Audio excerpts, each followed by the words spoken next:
SMEs face several levels of challenges in scaling up due to increased cost of resources such as skilled people, quality infrastructure, availability of fund. As you're aware, 2021 is referred to as the year of the big resignation, and moonlighting is a new cause of concern.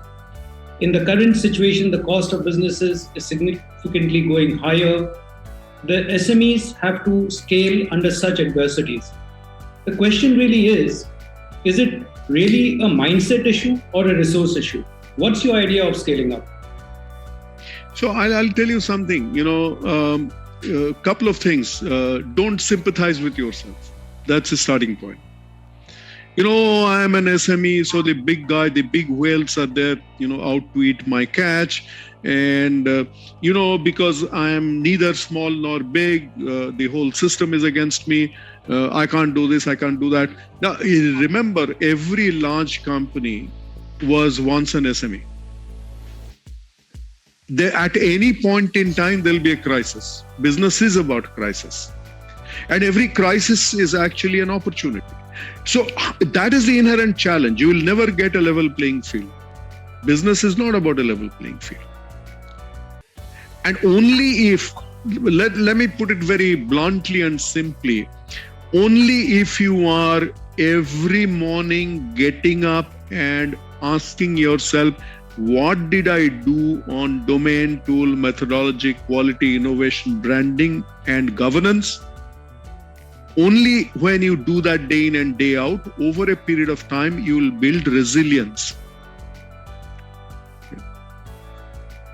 Right. Sorry, but it is a little like doing yoga, or it's a little like going to the gym. Health is an outcome of how you are handling your own body and your own mind, day in and day out. You can't be seasonal about it. So I'll give you an example here. I went to Japan in the 1990s to get trained on quality. And at that time, I happened to visit a few suppliers of Toyota. One of the suppliers of Toyota happened to be a company called Araco. They make seats for Toyota and they make recreational vehicles for Toyota. So they are practically dependent on Toyota for their entire business. And in some ways, there's some, holding that Toyota has in Araco. But Toyota gives them a hard time, real hard time, because every year Toyota wants them to reduce their price by 20% to Toyota. Increase quality, increase efficiencies, but decrease the price. They're non-negotiable. Every year they'll come back and say, last year this much, so this year 20% less. So theoretically, at some point in time, you have to be completely free. Okay. So Araco has to figure out ways of how to give the benefit, pass on the benefit to Toyota, and at the same time actually remain profitable. And the only way that they can do it is by finding newer values, newer way of doing things. Now, why does Toyota do this? Because the Japanese, if you remember, for a long period of time have been a zero inflation country. Okay, it's a standstill thing, right? In fact, there are times when you have deflation.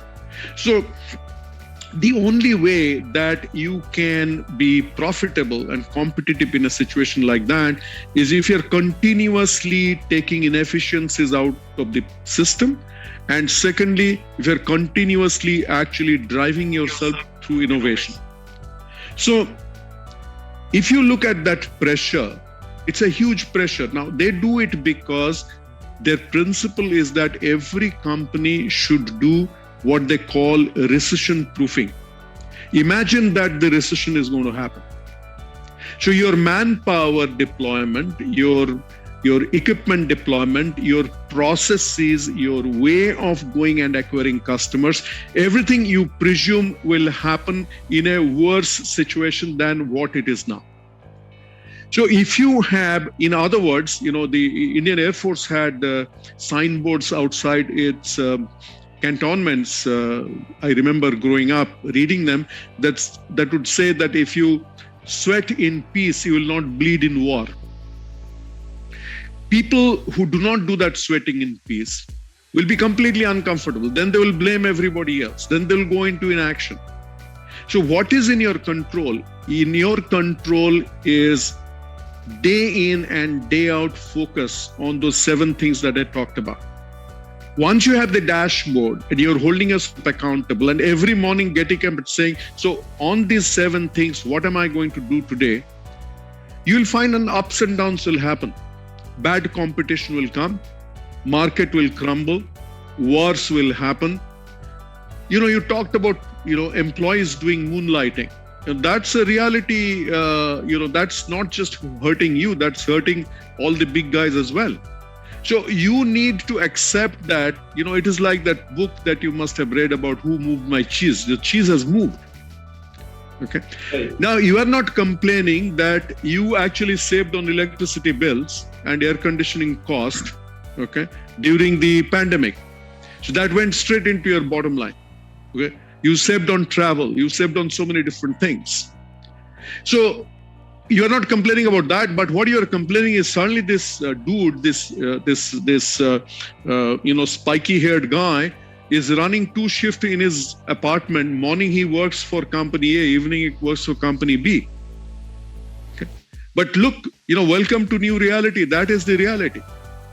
So how will you actually engage with that dude despite this change, where he's not contaminating your intellectual property, where he or she is giving your full money's worth? Okay. How do you create that engagement? You used to do town hall in a certain way. You had certain way of motivating.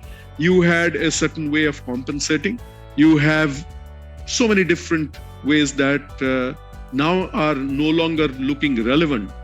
So in this new reality, how do you quickly reorient yourself? And ideally, how do you stay one step ahead of this new reality? You can do that by continuous simulation. Okay? You simulate. We talk about what if, no? We have to continuously think about what if there's a war? What if there's a slowdown? What if my top 3 guys will run away tomorrow and start a new company? Okay. What if my accountant lies? So what if I have a broken hand? Now, these are non-trivial examples I'm giving you. So if you have, what if I fall sick, okay, for the next 6 weeks? Will my company run?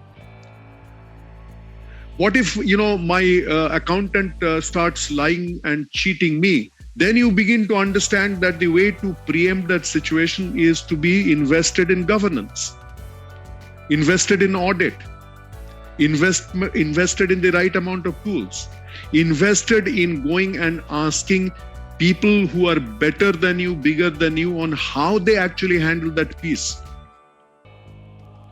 Right.